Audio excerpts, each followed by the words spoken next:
AP YCP నేత మాచర్ల నియోజకవర్గ మాజీ ఎమ్మెల్యే పిన్నెల్లి రామకృష్ణారెడ్డి ఇప్పటికే జైల్లో ఉండడం చూస్తున్నాం మనం.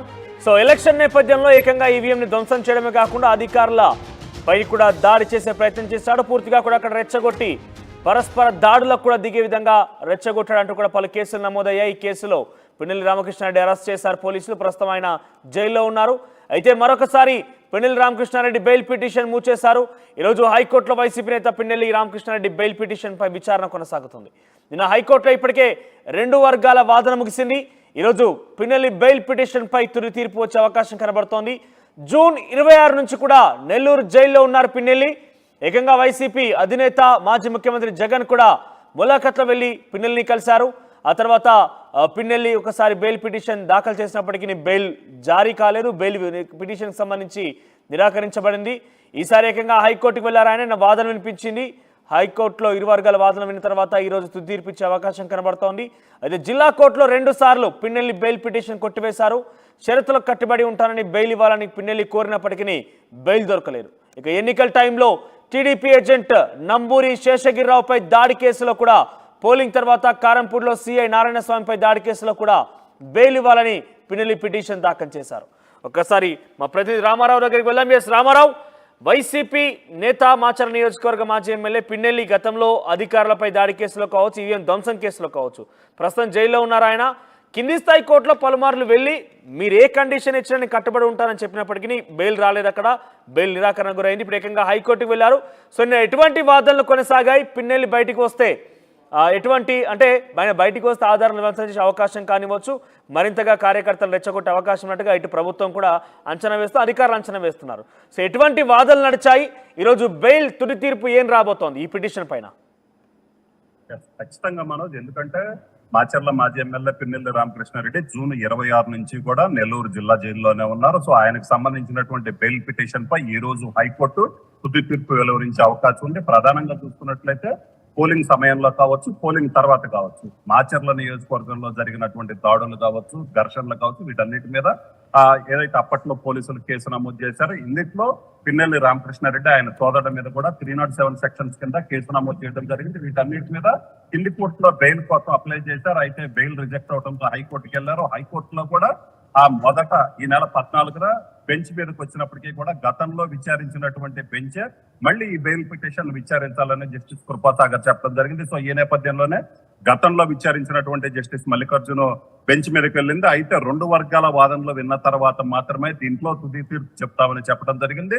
ఈ నేపథ్యంలోనే నిన్న 2 వర్గాల వాదనలు కూడా పూర్తి స్థాయిలో వినడం జరిగింది. పిన్నెల్లి తరపు న్యాయవాదులు అయితే మాత్రం క్లియర్ గా పిన్నెల్లి రామకృష్ణారెడ్డి మీద ప్రభుత్వ పెద్దలు కక్ష సాధింపు వైఖరి అవలంబిస్తున్నారు. ఈ నేపథ్యంలోనే ఆయనకు సంబంధించి తప్పుడు కేసులు కూడా నమోదు చేయడం జరిగిందని చెప్పారు. అలాగనే ఏదైతే తమ క్లయింట్ అయినటువంటి పిన్నెల్లి రామకృష్ణారెడ్డికి బెయిల్ ఇవ్వాలని కూడా హైకోర్టును అభ్యర్థించడం జరిగింది. అలాగనే ఇక్కడ ఎటువంటి షరతులు విధించినప్పటికీ కూడా షరతులకు కట్టుబడి ఉంటామని కూడా పిన్నెల్లి తరపు న్యాయవాదులు చెప్పడం జరిగింది. మరోవైపు ప్రభుత్వం తరపు న్యాయవాదులు కూడా పిన్నెల్లి బెయిల్ పిటిషన్ కి సంబంధించి బెయిల్ పిటిషన్ ఇవ్వద్దు, బెయిల్ పిటిషన్ ఇచ్చినట్లయితే సాక్షులను ప్రభావితం చేసే అవకాశం కనబడుతుంది, అందుకనే బెయిల్ ఇవ్వద్దని కూడా పిన్నెల్లి తరపు న్యాయవాదులు కూడా కోరారు. ఏదైతే పిన్నెల్లికి వ్యతిరేకంగా ప్రభుత్వం తరపు న్యాయవాదులు కూడా కోరటం జరిగింది. వీటన్నిటికీ సంబంధించి 2 వర్గాల వాదనలు కూడా పూర్తి స్థాయిలో వినడం జరిగింది. సో 2 వర్గాల వాదనలు విన్నటువంటి హైకోర్టు తీర్పును ఈ రోజు వెలువరించనుంది. మొత్తం మీద చూసినట్లయితే జూన్ 26 నుంచి అంటే దరిదాపుగా 2 నెలల నుంచి కూడా పిన్నెల్లి రామకృష్ణారెడ్డి నెల్లూరు జిల్లా జైల్లోనే ఉన్నారు. అయితే ఏదైతే మాచర్ల నియోజకవర్గం, పల్నాడు జిల్లాలోని మాచర్ల నియోజకవర్గానికి సంబంధించి చూసుకున్నట్లయితే అక్కడ ఉద్రిక్త పరిస్థితులు కావచ్చు, దాడులు కావచ్చు, దేశవ్యాప్తంగా సంచలనం సృష్టించే, అలాగే ఈవీఎం ధ్వంసం కావచ్చు, అక్కడ ఒక మహిళను బెదిరించినట్టు రామారావు పిన్నెల్లికి సంబంధించి కొంత వివాదం కొనసాగింది. గతంలో ఎందుకంటే ఏకంగా మాచర్ల నియోజకవర్గంలో ఎన్నికల తర్వాత సుమారుగా 2-3 రోజుల పాటు కూడా ఒక యుద్ధ వాతావరణం నెలకొంది. సో అధికారిపై కూడా దాడి చేసిన ఒక ఆరోపణ కూడా ఉంది. మరోవైపు ఎస్సీ అట్రాసిటీ కేసు కూడా నమోదైనట్టుగా తెలుస్తోంది. సో వీటన్నిటి కేసుల నడుమ ఎన్ని వాదనలు వినిపించినప్పటికీ కూడా బయటికి వస్తే అధికారులు ఇప్పటికే కొంత పరిస్థితి అదుపు తప్పుతోంది, కొన్ని చోట్ల దాడులు జరుగుతున్నాయి, ఆంధ్రప్రదేశ్ రాష్ట్రంలో వింటున్నాం కాబట్టి ఆయన బయటికి వస్తే ఏ రకంగా ఉండబోతోంది అంటూ అంచనా వేస్తున్నారు. ముఖ్యంగా ఆయన బయటికి వచ్చేటువంటి అవకాశం కనబడుతోందా? సో దీనికి సంబంధించి అయితే రెండు వర్గాలకు సంబంధించినటువంటి న్యాయవాదులు ఏదైతే పిన్నెల్లి తరపు న్యాయవాదులు అలాగే ప్రభుత్వం తరపు న్యాయవాదులు కూడా తమ వాదనలో వినిపించడం జరిగింది. ప్రధానంగా చూసినట్లయితే శాంతి భద్రతల సమస్య కావచ్చు, ఇతర అంశాలు ఏదైతే కేసులకు సంబంధించినటువంటి విచారణ జరుగుతుంది.